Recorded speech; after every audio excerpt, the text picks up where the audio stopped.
안녕하세요. 김재준입니다. 자, 인천광역시에서도 이번에 필기시험 합격자 발표가 났죠. 그래서 필기시 합격자 결정과 면접시험 시행계획 공고 저와 좀 같이 한번 볼게요. 발표는 7월 17일 났고요. 제가 촬영은 현재 7월 20일 날 하고 있어요. 필기시 합격자 결정해서 명단 본인 다 확인하시면 되겠죠. 이 부분은 확인하시면 되고 그 다음에 성적 안내. 자, 이런 것들은 그게 중요한 건 아니죠. 이미 다 끝난 거니까. 자, 그리고 이 부분은 보실 필요가 있어요. 필기시험 합격자 결정 안내인데 7명 이상, 대부분의 직렬이 7명 넘죠. 그래서 7명 이상 채용하는 직렬 혹은 직류에서는 120%까지 필기시험을 합격시켰다. 즉 20% 정도는 면접에 떨어질 수 있다는 얘기죠. 기타 6명 이하는 플러스 2까지 합격을 했다. 이렇게 보시면 되고 나머지 기준은 중요한 내용은 아니고요. 동점자 처리 기준인데 선발 예정인 초과할 경우에 동점됐을 때는 동점자 모두 합격이다. 사실 제가 인제 여기 120%를 했는데 동점자가 보통 20%까지 되진 않거든요. 그래서 보통은 선발 예정 인원에 제가 뭐 과거 걸 보니까 한 110%까지, 그러니까 전체 필기 시험을 120명 합격했다 그러면은 실제로 합격은 110명 정도까지 합격하고 10명 정도는 면접에 떨어질 수 있다. 참고하시고요.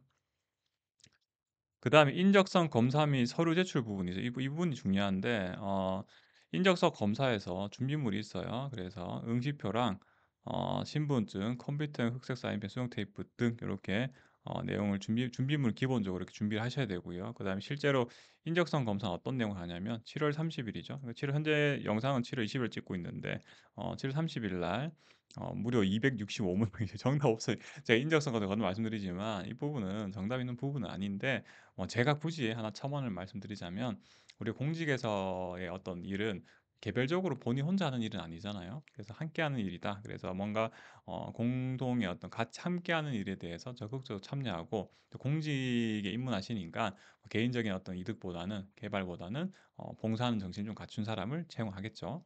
그래서 120분 동안 하게 돼 있고요. 반드시 검사를 하셔요. 여기는 보통 다른 행정기관 같은 경우에는 오프라인이나 온라인 환경 꽤 많은데 인천광역시는 실제로 가서 현장에서 작성을 하게 된다. 자, 그래서 필기시험 합격자 616명 전부 다 가셔야 된다는 거 좀 확인하시고요. 그리고 오전조랑 이 오후조 인원이 많기 때문에 구분해서 하고 있다. 응시사항 준수상 응시자 이게 다른 지자체도 마찬가지였는데 미응시 이게 자체가 실제로 면접 시험에서 결정적인 역할을 하는 내용은 아니지만 이 자체를 응시 안 하면은 면접 시험에 응시 자체가 안 돼요. 그러니까 사전적으로 빡 필수적으로 거쳐야 될 절차예요. 그래서 뭐 인적성 정답 찾으시겠다고 막 이러이러 인터넷 찾는 게 중요한 게 아니라 내가 실제로 인적성 검사를 언제 몇 시에 하는지를 정확하게 확인하는 게 훨씬 중요하겠죠. 당연한 거겠지만 꼭 이 많은 600명 중에는 이 또 문제가 발생하시는 분들이 간혹 있어요. 자, 다시 한번 확인하시고요. 그다음에 서류도 제출하셔야 되는데 서류 제출은 인적성 검사 종료하고 그 자리에서 바로 이렇게 제출하는 형태로 진행을 하고 있어요. 인천광역시 같은 경우에는. 그래서 대상은 자격이 필요한 직류들이 있죠. 그래서 아니면 또 저소득층 같은 경우에는 미리 서류를 잘 구비를 해 가셔야 되고요. 우편 제출은 받지 않는다고 되어 있어요. 자, 명시되어 있죠. 그리고 또 서류 제출 기간 내에 제출 않으면은 면접 시험 포기자로 간주하겠다. 자, 이 살벌한 문구죠. 살벌한 문구죠. 그래서 이 인적성 검사 자체에 참여도 중요하고 그날 이 제출 서류 제출할 내용들 잘 확인하시고 미리 다 준비를 해 가서 가셔야겠죠. 자, 그래서 이런 거 말씀을 드렸고요. 실제 면접 시험 8월 6 일부터 해서 8월 13 일까지 진행이 되고요. 전원 이제 당연히 이제 예상 이 대상이 되고요.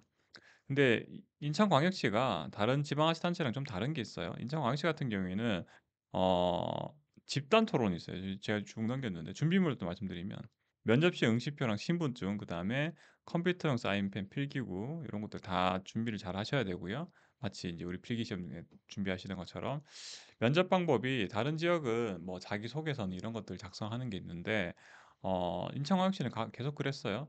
토론을 시켜요, 토론. 토론시키고요. 그래서 집단 토론 이게 10 명이 한 조별로 해서 주제별로 해서 자유 토론을 시키는 게 30 분간 진행이 되고 이 끝나고 나면은 어 그 개인별로 15분 정도 면접 봐서 최종적으로 합격자를 결정을 해요. 이게 사실 집단 토론은 국가직 7급 같은 경우나 국가직 5급 시험 같은 경우에는 이 집단 토론을 시켰거든요. 주로 이제 집단 토론 취지는 어떤 거냐면 제가 앞서도 이제 말씀드렸지만 우리 공직이라는 것은 혼자 일하는 게 아니죠. 그렇기 때문에 다른 사람하고의 어떤 커뮤니케이션 능력을 본다는 거죠. 그러니까 본인 주장이 너무 강하게 된다고 그렇다고 해서 본인 주장이 전혀 없어도 안 되고 그 적절한 선을 잘 지키는 사람이 보통 제일 선호하는 인재상이 될 텐데 이 부분도 마찬가지로 제가 인천광역시에서 집단 토론 준비하신 분 계시면 제 경험을 좀 바탕으로 해서 좀 말씀을 더 드려볼게요. 최종 합격자 결정은 다 똑같아요. 우수 같은 경우에는 이제 본인이 필기 시험 성적이 낮더라도 무조건 합격이고요. 미흡은 반대로 성적이 높다 하더라도 이제 불합격이 된다는 거고요. 네, 보통 같은 경우에 이제 보통 받은 분이 대부분이잖아요. 뭐 얼마나 될지는 뭐 지역마다 다르겠지만 예를 들어서 보통이 한 70%다. 그러면은 이 중에서 성적 높은 사람들이 쭉 합격을 해서 마지막에 이제 보통 받았지만 필기 성적이 뭐 합격선이다. 그런 분들은 이제 면접을 보통 받더라도 최종적으로 불합격하실 수 있다. 보시면 되고요. 기타 응시사항 응시자 준수사항을 좀 확인하셨으면 좋겠고요. 그다음 최종 합격자 발표를 이제8월 말에 한다. 이렇게 해서 제가 최종적으로 말씀을 드렸어요. 자, 인천광역시 다시 한번 말씀드리지만 다른 지역이랑 조금 다르죠. 그러니까 결국 이제 집단 토론이라는 개념이 있고 뭐 기타 뭐 자기소개서나 아니면은 5분 발표 이런 건 없어요. 자, 인천광역시 시험 준비하신 분들 잘 준비하셨고요. 준비하셨으면 좋겠고요. 다음에 이제 본 강의 때 뵙겠습니다. 네, 감사합니다.